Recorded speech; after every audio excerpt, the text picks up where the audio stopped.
Hello, everyone. This is Dr. Chris Link. I am the medical director of the Integrative Medicine Clinic, and this talk is about aging well. The causes to the scientifically proven treatments that can help us age better, that is, to add more life to our years and very possibly more years to our life. This is a summary of what we're going to talk about today over the next hour or so. The Science of Aging, an update for 2025. Connecting the dots. How is chronic illness related to aging? And a look into the future. What's coming that will change how long we live and quite possibly how we might well live longer. Not only live better, but live longer as well. And most importantly, what can we do now? What do we know now that can extend our healthy life for more than 10 years? And I can tell you that science in 2025 clearly tells us how we can do that. So what is the greatest risk factor for these chronic diseases? Things from osteoporosis to cancer, diabetes, Parkinson's, eye diseases, vascular disease, kidney disease, muscle loss and frailty. Well, all of it, the major risk factor for that is in fact aging. These are the top 7 causes of death in the United States. Heart disease, cancer, unintentional injuries, lower respiratory diseases, stroke, Alzheimer's disease, and diabetes. And what do all of these conditions have in common? Well, cholesterol, blood sugar, and blood pressure is associated with inflammation and aging. The immune system, cancer is a manifestation of an immune system gone awry, not very effective. And the immune system can cause increased inflammation and aging, which is associated with cancer.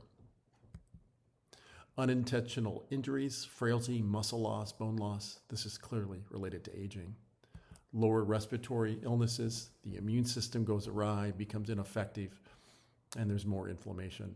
Stroke, much the same as for heart disease, cholesterol, blood sugar, blood pressure. This is related to inflammation and aging. Alzheimer's disease, blood sugar, blood pressure, and inflammation and aging. Diabetes, obesity, muscle loss, and inflammation and aging. So all of these have inflammation and aging as part of the underlying cause. The World Health Organization now says that aging is in fact the primary cause for disease. This is different than the NIH in the US. We haven't fully said this yet, but worldwide, this is what is considered the major cause for chronic illnesses. Aging well is not just living longer, it's really living better, having more years, healthy years in our life. It turns out that many people, by the time they get to 65, they're living with serious chronic illnesses. And if we can increase health span, we can extend the time 10, 15 years where we don't have to deal with, or we're not slowed or impaired, or these chronic illnesses don't affect the quality of our life. The average lifespan in the US is 78.4 years. That means, since many people have 2 or more chronic illnesses by the time they're 65, that's 14 years or so that people are living with serious chronic conditions.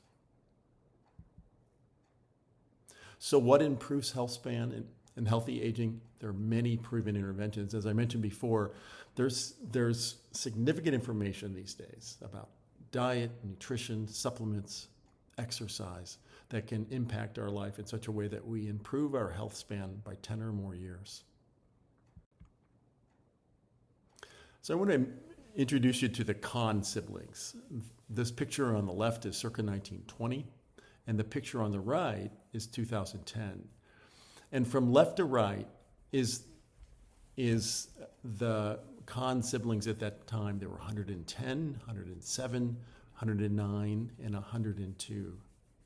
So why is it that these folks live so long? So for people, these centenarians and super centenarians, they really have terrific genes. They have genes that lower inflammation, special genes like FOXO and clotho that tends to help them age better and longer. But for most of us, we don't have these specialized genes that are going to help us age well.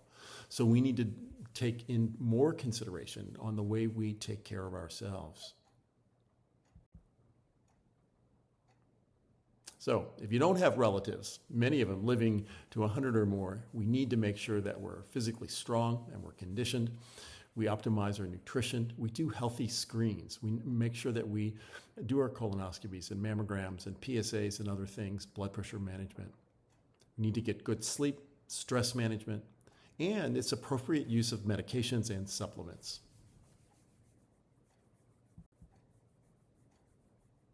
So why do we age? Well, one of the reasons is the telomeres, these end caps on our chromosomes, they become shorter and shorter, and they make it more likely that the cells in our body can't successfully duplicate. Another big reason is the mitochondria, the little power plants, the energy sources in each and every one of our cells decline in their function. And you really need the power. You need the energy for the cells to work well, to protect themselves and to do their jobs. Proteins in our body can be misfolded and start to be dysfunctional. These are things like amyloid protein in the brain and alpha-synuclein in the brain related to Alzheimer's disease and Parkinson's disease. There can be changes in our epigenome, the area, the proteins around our genetic code, the epigenome, the epigenetic changes that change the way that our DNA is expressed. A big cause of aging is that our immune systems become senescent, immunosenescence, and this increases our risk of infection and cancer. Hormonal changes, decline in hormones like growth hormone, DHEA, testosterone, and estrogen, and we can do something about that. And then cellular senescence, where there's certain cells that become zombie-like and dysfunctional. Though they don't die, they actually are dysfunctional amongst other cells in an organ or a tissue, and they act like a bad apple, and those tissues actually causing degeneration of cells near them, senescent cells.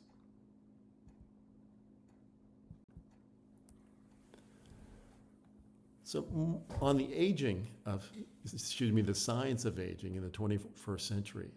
So there are organisms that live that are made of the same sort of tissues that we are, that is proteins and DNA and fats, and have energy sources that live a lot longer.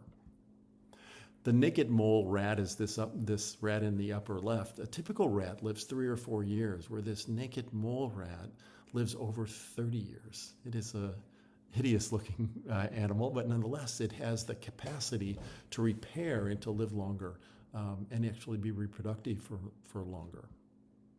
The bowhead whale lives more than 200 years. In fact, there was a bowhead whale found in 2007, with the tip of a spear, from a whaling ship from the 1850s. So that whale, when it died in 2007 and was found in the Arctic, it was hundreds of years old.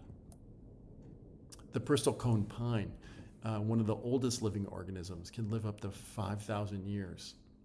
And again, these organisms have the capability to live longer, to protect their cells, their DNA, their proteins, and they're really made of the same sort of things that human beings are made out of. That's why we're studying these, because we can learn about how to improve our health and to protect our cells and our DNA, etc. Now, this is Dr. David Sinclair, and he said in his lab, in my lab, we can control aging in animals, speed it up, slow it down, and even reverse it. These scientific discoveries fundamentally will change human history. He goes on to say that I believe today, the first person to live to 150 has already been born. He's got a book called Lifespan. And we know now that with certain supplements and living environments, that worms can live up to 10 times their usual length. Fruit flies, which is another organism that study can live over 3 times longer than usual. And mice these days with interventions can live at least 1.5 times longer. There is a prize out now. It's called the X Prize Health Span. It's revolutionizing human aging. And this is Dr. Peter DMDS, and he was behind X Prize way back when Elon Musk won it with his SpaceX company. He won this, I think, in the early 2000s and won $10 to $11 million, and that's why we have this SpaceX that can go up and down into space with the same rocket, which is quite impressive. Now there is an aging one, and this is a $101 million competition. The goal is to develop a therapy to restore muscle, cognition, and immune function in adults greater than 50. And these treatments need to be only 12 months in length. And the key requirements is that they restore muscle, cognition, and immune function by 10 to 20 years. Duration is 7 years. It started in 2023 and it ends by 2030. There are, I think, 40 different companies worldwide that are involved in this. By the end of this year, there will only be 10 left that will be the final 10 that will be involved in this area of study and in this X Prize. Now, there's already some longevity medications studies and soon medications available for our pets. There's this drug, LOY-002, a pioneer veterinary drug developed by a biotech company that's aimed at extending the healthy lifespan of senior dogs that are already 10 years and older. Targets to improve quality of their life and their lifespan. There's an ongoing study of over 1,000 dogs across the U.S., and it's proposed that this medication will have FDA approval for animals by early 2026, which isn't very far from now. These are some resources that I think are terrific. Lifespan by Dr. Sinclair, Super Agers by Eric Topol, Peter Tia's Outlive, and Longevity Guidebook by Peter DMDS. I recommend all of these. So the keys to healthy aging, the best health science of 2025, preventive screening, know your numbers, nutrition, eat whole food, colorful food, nutrient-dense food, high-protein food, get fit, get stronger, make sure you're sleeping well and taking time to relax. There are dietary supplements that I will discuss at length in a few slides that slow the aging process, done at major institutions like Harvard and Duke. And there are other anti-aging therapies that I'll talk about, geroprotective medications. Okay, now we're going to go on to preventive screening.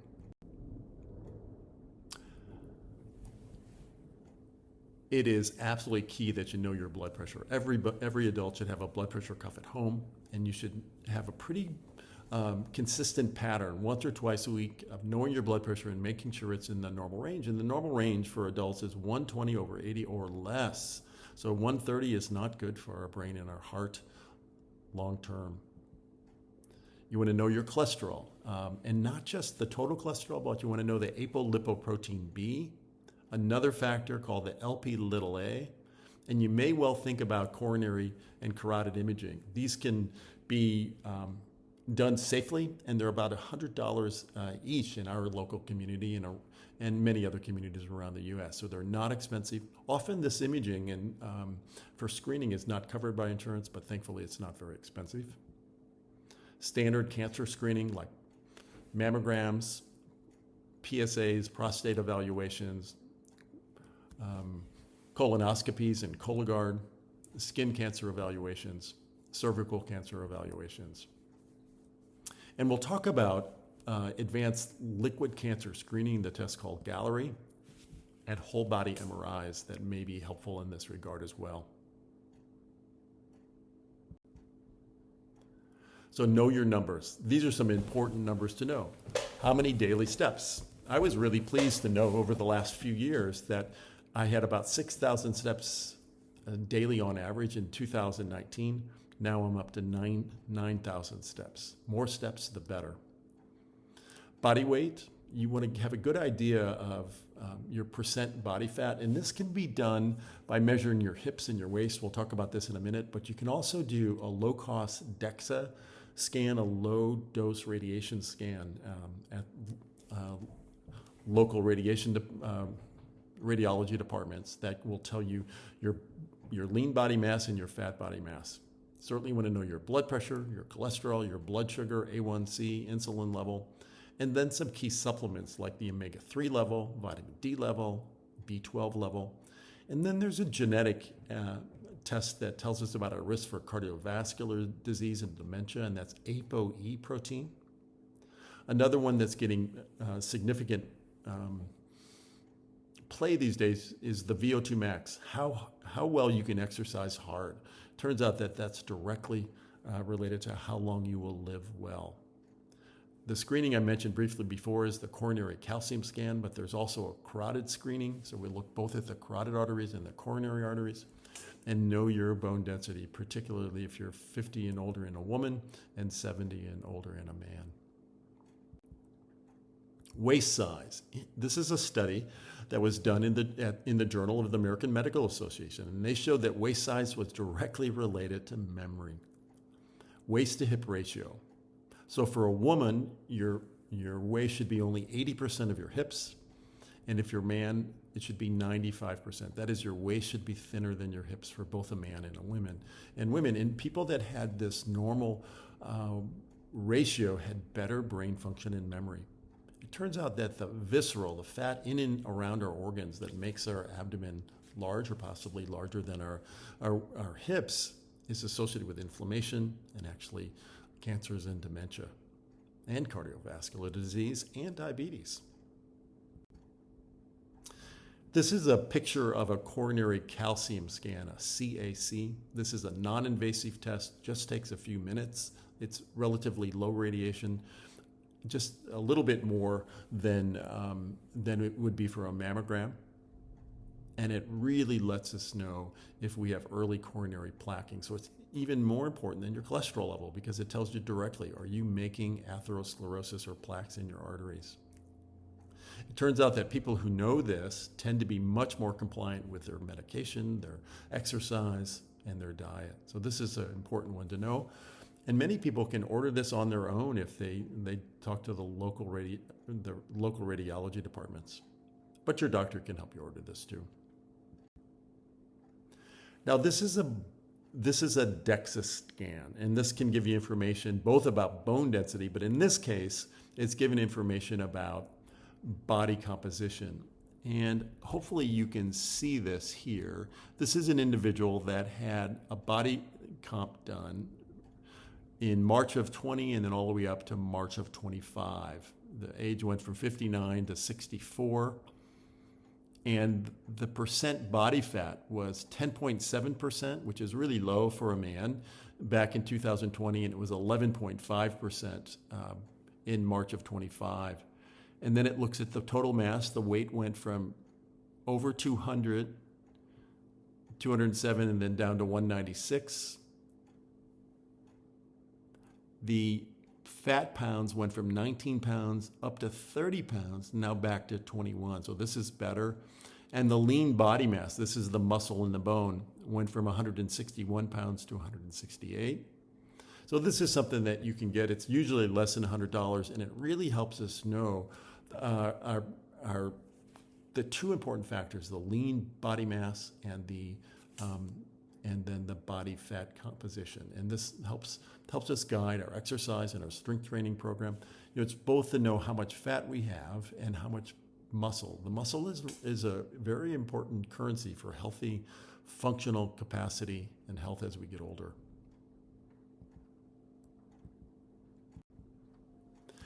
This is one of the new cancer screenings. It's called the Gallery test. Most cancers that occur are not the ones that we are able to screen for now in 2025 by our standard testing: cervical cancer screening, prostate cancer screening, colon cancer screening. This looks for up to 50 different cancers. The test is about $1,000. It's not covered by insurance. In fact, they say 71% of the cancers that can cause death are not screened by standard testing. Now, this test may be not quite ready for prime time because there are some false positives. Sometimes a test will come up and it really won't be positive, and then you'll have to be searching for a cancer that may not be there.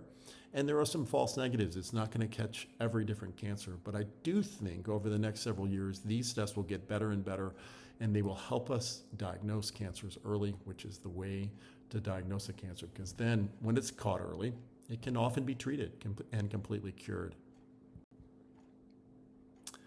This is the biological clocks, and it turns out that we can now test by looking at the epigenetic alterations, that is, alterations around our DNA, that is, methylation spots particularly. We can tell how biologically old an organism or a human being is. And this isn't so important for any one individual, but it's really important for scientific testing on anti-aging strategies, because we can take a group of people, and you'll see from some studies that I'm going to show you shortly, that we can do certain things like give a multivitamin, and we can see that it slows aging in a group of people. So this is important information, and it's going to be helpful in understanding ways to help us age more in just a more healthy fashion.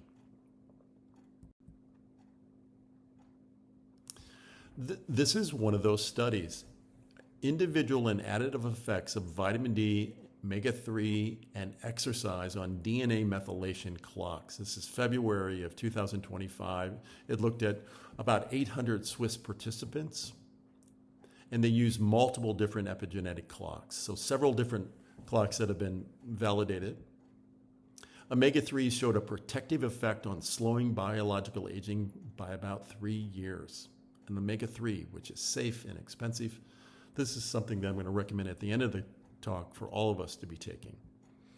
Additive benefits were seen when omega-3s were used with vitamin D and exercise. We're certainly going to recommend that as we go forward here.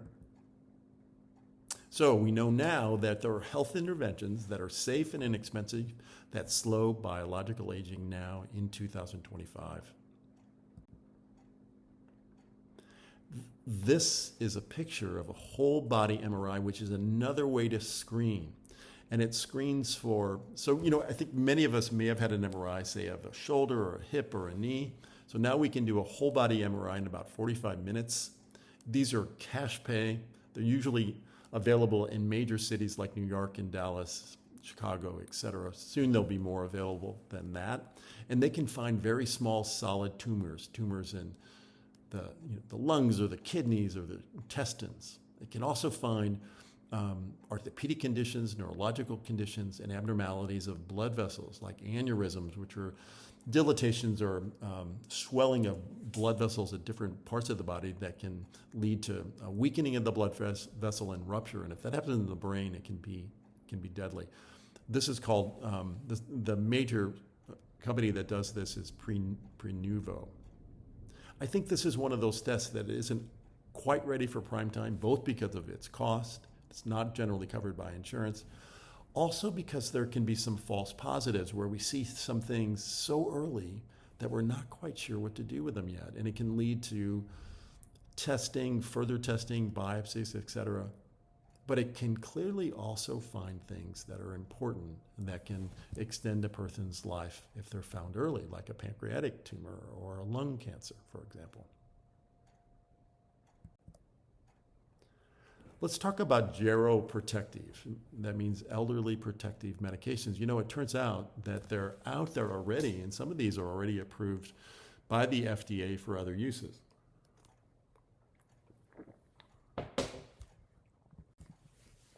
Hormone therapy, this is JAMA, the Journal of the American Medical Association, found that hormone therapy changed biological aging, how fast a woman aged. This was over 117,000 participants. Women who used hormone therapy were biologically younger based on these clocks. There's a terrific program available on YouTube. It was a PBS special. It's called The M Factor. It's about an hour long. So if those of you who are interested in that, you can read more about the benefit potentially of hormone therapy in menopausal women. And there's also a great New York Times article that you can look up. Women have been misled about menopause. And it turns out that for many women, and these days we think most women, hormone therapy makes a difference in how they age, how they feel, how they perform.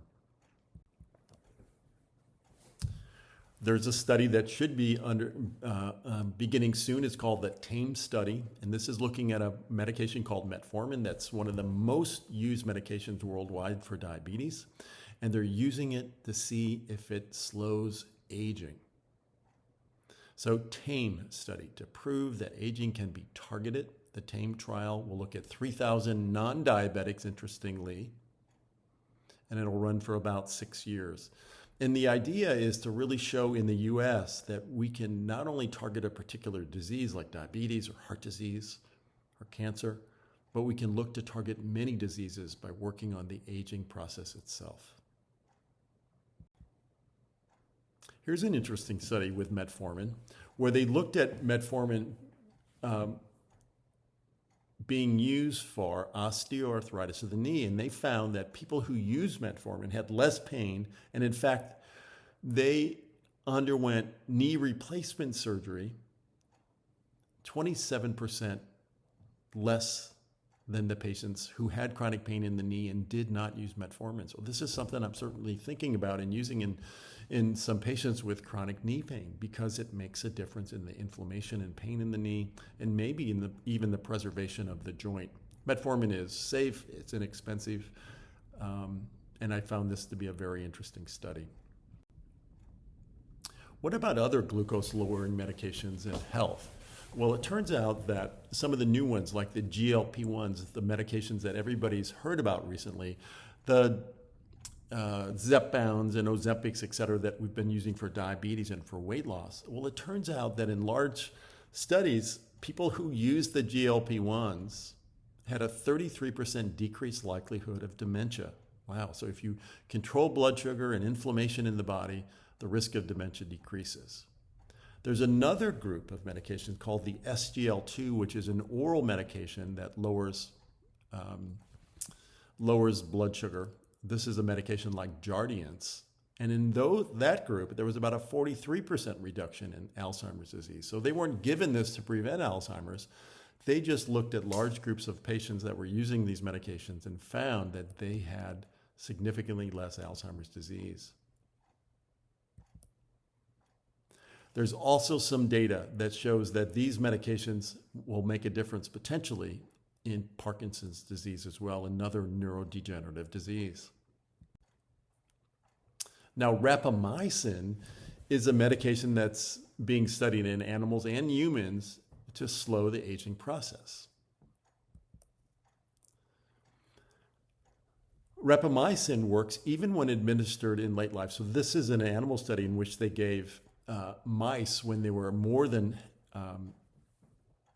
50 years old in mouse years, that it significantly extended their lifespan.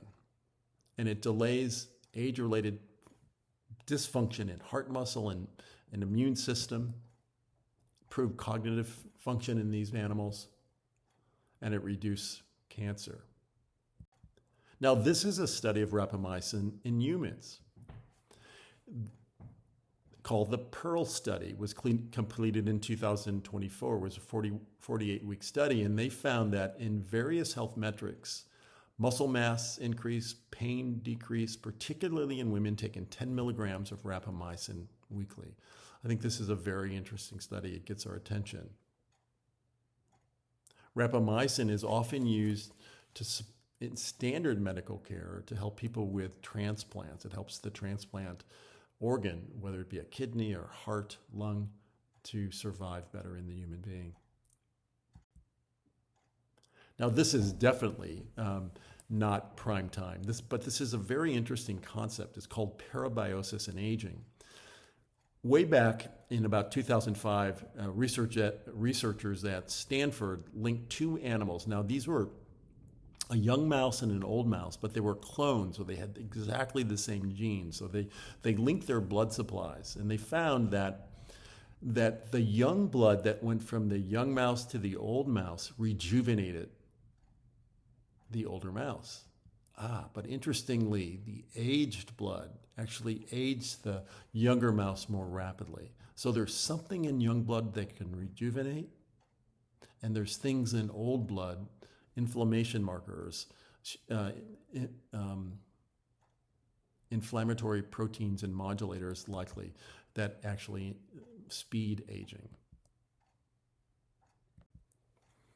Now, they use this concept of kind of cleaning the blood. It's called therapeutic plasma exchange, and this was done in Alzheimer's patients a few years ago. And they put Alzheimer's patient on what is similar to, it's not a dialysis machine, but it's a machine that filters out some of the plasma and then replaces it with some newer plasma and normal saline, etc. And what they found is there was significant improvements in memory and hippocampal volume. The hippocampus is an area in the central brain that's very much involved in retrieval of memories. And it also removed amyloid. So this is very interesting. We'll see more of this. There's places around the country that are using therapeutic plasma exchange to try to improve health in human beings. This is not standard by any means, and it's expensive. But it does let us know that there are these factors in the blood that are both potentially rejuvenating and potentially worsening in regards to the aging process. Let's move to nutrition. The summary here is to eat real food, more healthy whole food, less processed foods, add fermented foods, take your lunch, read labels, and try not to eat late. So it's really not that complicated. Eat whole, healthy food from the outside of the grocery store. Avoid the processed foods. Don't eat them very often. Add fermented foods. If you're working, take your lunch, because if you're going out for lunch, you're probably getting those processed foods. Read labels so you know if it's a highly processed product, and try not to eat late. So eat more veggies, fruits, berries, beans, lentils, whole grains, meat, poultry, fish, eggs. Try to get 100 to 150 grams of protein daily to maintain your muscle as you get older. Fermented foods, dairy is healthy. It's healthy protein. It's healthy fat, actually. And if you're going to have dairy, have whole fat dairy, tells us now by the most recent science. Nuts, avocado, olive oil, and way down at the bottom of the pyramid or at the top of the pyramid is sweets. So not too many of those. And then keep it simple. Limit these. 60% of what Americans are eating now are these ultra-processed foods, and there's really nothing good about them. Too much sugar, too many carbs, too much salt, and they're way too easy to overeat. So it's not that you can't ever have these, but don't have them very often. Dr. Walter Willett is one of the most cited professionals, researchers in the world, and he said this recently about processed carbohydrates. White bread, white rice, white pasta, potatoes, sodas, and sweets are 30 to 40% of calories in most diets, and there is absolutely nothing good about it. They lead only to harm, weight gain, diabetes, coronary heart disease, and cancer. Let me say that again. White bread, white pasta, white rice, potatoes, sodas, and sweets are not good for us. Just period. Dietary fat, does it cause obesity? The answer is no, it does not. Whole fat dairy, does it cause heart disease? The answer is no. In fact, there's a fat in whole fat dairy, C15, that actually lowers cardiovascular disease. How about what should we drink? Well, you don't want to drink liquid calories, because you could have orange juice in the morning, a mocha on the way to work, a Coke with lunch, a sweet drink in the afternoon to keep you going, sweet tea with dinner, and a beer watching the ball game at night, and you can get 1,400 calories or so just from that. And that's almost all the calories you get in a day if you're going to stay healthy. Most people are eating less than 2,000, and those are nutrient-poor foods. They increase blood sugar and diabetes, heart disease, dementia. They caramelize our organs, as you can imagine, and that is just not good for aging. Protein. If you want to maintain your muscle as you get older, you need more. Something like 3/4 of a gram to a gram of protein per pound of lean body mass. So if you're relatively lean like this guy and he weighs 140 pounds, you want about 120 grams of protein. For example, a hamburger, which is a 1/4 pounder, is going to have about 30 grams of protein. 4 ounces of chicken is going to have about 30 grams of protein. An egg will have about 7 grams of protein. So you really need to have 3 meals with 30 to 40 grams of protein with each meal. So a breakfast that, you're having some toast or maybe a little bit of peanut butter, 1 egg, and some fruit is not going to cut it. You're going to get about 12 grams of protein there, and that's not enough to help you maintain your muscle and your immune system. Much of your immune system is really dependent upon protein to help it stay vital and effective. So about 120 grams of protein per day for most adults or more. Muscle weakness predicts early mortality. This is a recent study. Resistance training and mobility exercises will be life-extending interventions. So here's another way we can help our health span, and very likely our lifespan as well. Right now in 2025, eat protein, exercise, use resistance training, eat whole food, take some supplements like vitamin D and omega-3, exercise. These things make a difference today. Fasting and time-restricted eating. Well, one of my favorite quotes from a philosopher from Hannibal, Missouri: "A little starvation can really do more for the average sick man than the best medicines and the very best doctors." Wow. Well, I think there's at least some truth to that. Time-restricted eating, for most of us, having about 14 hours overnight, being done by, say, 7 at night and eating the next morning by about 9 a.m., so giving about 14 hours overnight would be excellent way to do it. 13 to 14 hours. When we eat, we fuel our body. When we fast, we repair. If you're trying to lose weight, you may want to just squeeze this window a little bit further and have 16 or more hours of fasting overnight, maybe eating in a window of, let's say, 11 a.m. to 7 p.m., and that will allow you to lose weight better. When we eat, we fuel. When we fast, we repair. You don't want to be eating all day long.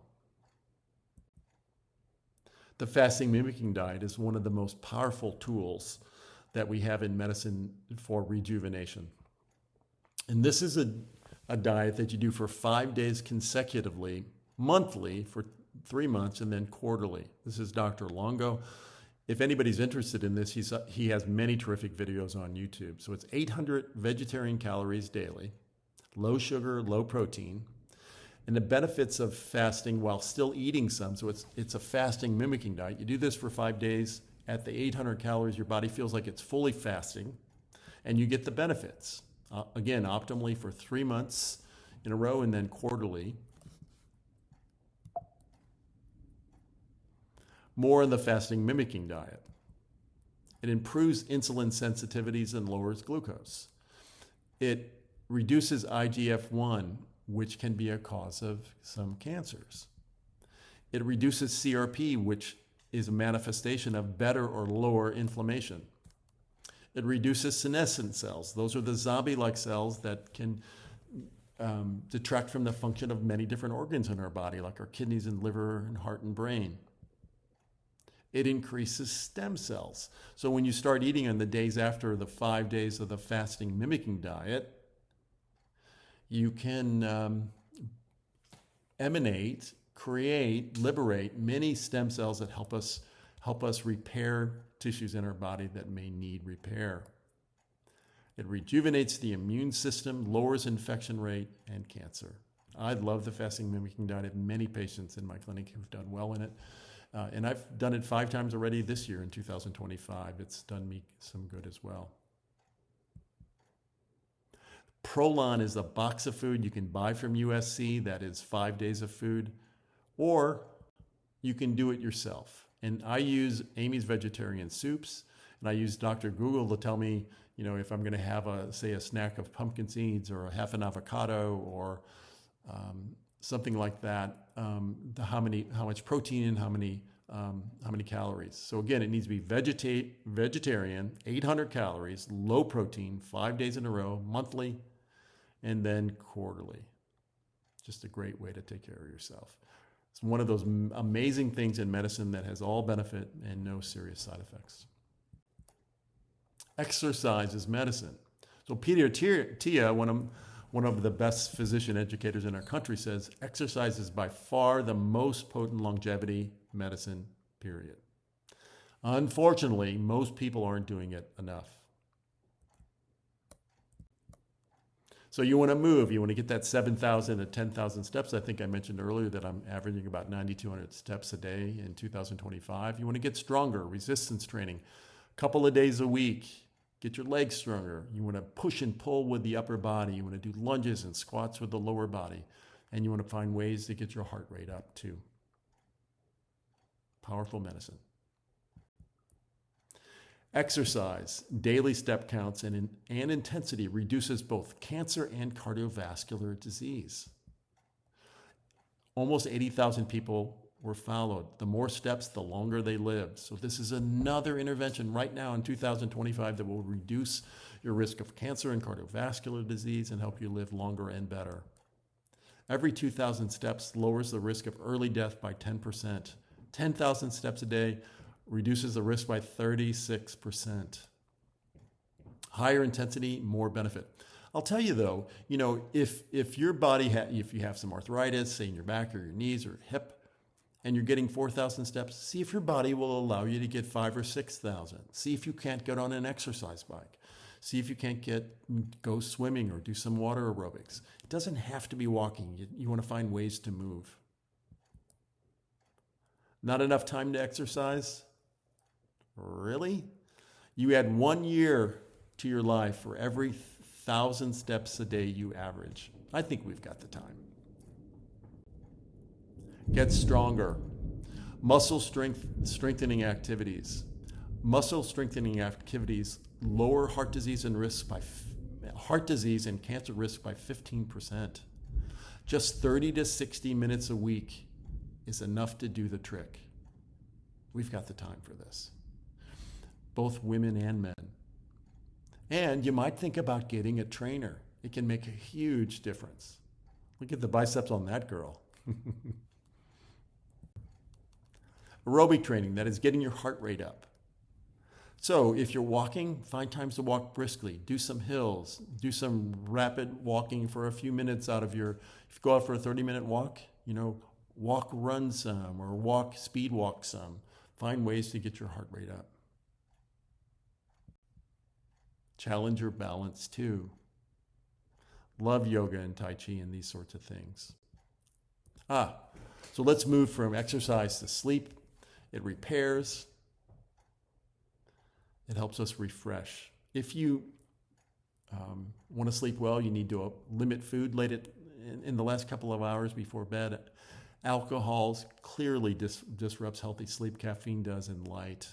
If you're feeling unrefreshed, let your doctor know. Get sleep tested. And maybe even use a sleep tracker. At the clinic, we have the WatchPat device, which is about $300, and it's a hospital quality sleep test now that can be done at home quite readily, very easy. It goes on your wrist, and there's a probe on your chest and tells us everything from heart rate to oxygen to body position, respiratory rate, respiratory sounds. It's quite amazing. Let's relax some too. Take a minute to do some abdominal breathing or some meditation. I love that meditation apps like Calm and Headspace and The Way, prayer, reflection, yoga nidra. Relaxation helps. Another thing that I really like is heat. Saunas are amazing. You can detox your body, get your heart rate up, get heavy metals out of your body. But it turns out that hot baths are also very effective. Stressing our body in a modest way with heat helps us. improve our cardiovascular health, our mental health, our musculoskeletal health, respiratory system, immune system, etc. It's really quite powerful.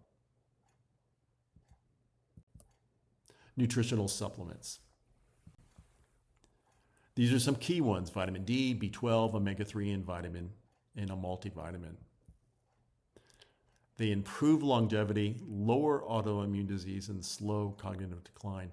These simple, inexpensive, safe vitamins, they're not just making yellow urine. And if your doctor's telling you that these are just no good and there's no data behind them, they've not been looking at the medical literature over the last 10 years. They clearly have a positive benefit on longevity, the immune system, and cognitive health. Wow. This is a study, the Cosmos Mind study from Harvard, and they showed in over 2,200 adults that a daily multivitamin slowed cognitive aging by 60%. So this study was 3 years, and it slowed it by 1.8 years. So they aged half as fast, less than half as fast cognitively as the group that didn't take the multivitamin. This is quite amazing. These are not expensive. They're healthy. They're safe. They add cognitive resilience. Vitamin D supplementation and telomeres. Telomeres are those end caps that protect our DNA that can shorten. Vitamin D3 had a protective effect on the DNA stability. Many adults are deficient taking some vitamin D. This is a part of the VITAL study, an important study again out of Harvard. Omega-3s, the fish oils, they lower cardiovascular risk. Studies indicate that the omega-3 fats, the fish oils, reduce cardiovascular death and heart attacks. High EPA, that is, there's EPA and DHA in typical omega-3s, but a high EPA is particularly good for cardiovascular disease. It reduces triglyceride and reduces heart attacks and early mortality. Advanced nutritional testing is available through the Integrated Medicine Clinic, where we look at an array of 30 or so essential multivitamins and minerals, so we can find out if a person's deficient in any particular area. So these are some other nutritional supplements for targeting aging: creatine, NAC glycine, nicotinamide riboside, and urolithin A. Let's go through those. Creatine, there's great clinical evidence that it supports muscle function, general energy, and cognition. Creatine supports the energy inside each and every cell. It helps recycle the primary energy currency of ATP. When ATP goes from ATP to ADP, creatinine helps recycle that immediately. So there's more ATP, the energy currency, available. It is safe. There's no significant negative effects on the heart, the kidney, or other concerns. NAC with glycine, sometimes known as Glynac, can slow aging, and it's 3 grams once or twice daily. It slows. In the major studies done in 70-year-olds, they showed they had better walking speed, better cognition, lower inflammation, better body composition, better A1C. I like this very much. It increases glutathione, which is the major antioxidant in the human body.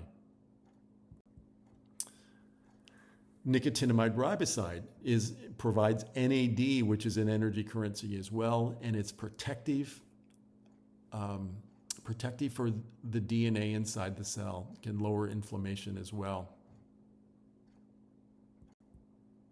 And interesting, now this is not nicotinamide, this is niacinamide.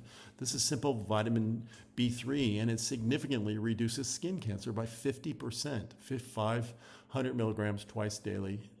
The Journal of the American Medical Association Dermatology in September of 2025. Urolithin A is an extract from pomegranate, and it improves mitochondrial function. Mitochondria are these little organisms in each and every one of our cells that generates energy. And it improves the function of the mitochondria, so there's better muscle strength and endurance, less inflammation, less oxidative stress, better joint health, improves cognition. This is an expensive supplement. We do not have it at our clinic. It can be found at mitopure.com. If it fits into your budget, I strongly recommend it. So to keys to healthy aging, eat real food, eat more protein, move, get stronger, get your heart rate up. Take time to sleep and relax. Know your numbers. Get the preventive screening. And thoughtfully use supplements and medications that are proven to make a difference in your health. Now, at the Integrative Medicine Clinic, we do all sorts of things. We take care of adults. We look to provide patients with opportunities to find the root cause of their illnesses, to try to reduce medications. We certainly leverage nutrition, exercise, supplements, etc. And we do all sorts of care, from women's health to osteoporosis management to advanced thyroid evaluation and testing, natural treatments to understand and to treat abdominal pain, irritable bowel syndrome, etc., to treat type 2 diabetes, type 1 diabetes, and sometimes reverse type 2 diabetes. That's not uncommon in our clinic with a high protein, low carbohydrate diet. We certainly promote healthy aging. We evaluate cardiovascular diseases, autoimmune diseases. We use effective weight loss strategies. We certainly use bioidentical hormones for women and men, and we're involved in children's care, though not infants typically below 1 year of age. It's myself, Dr. Marcus Link, and my daughter, the PA, Juliana Link. We look forward to helping you with any of these conditions, and we wish you a healthy life. We hope that you age well and that you have more life in your years, and quite possibly more years in your life. Thank you very much. I hope you enjoyed this talk.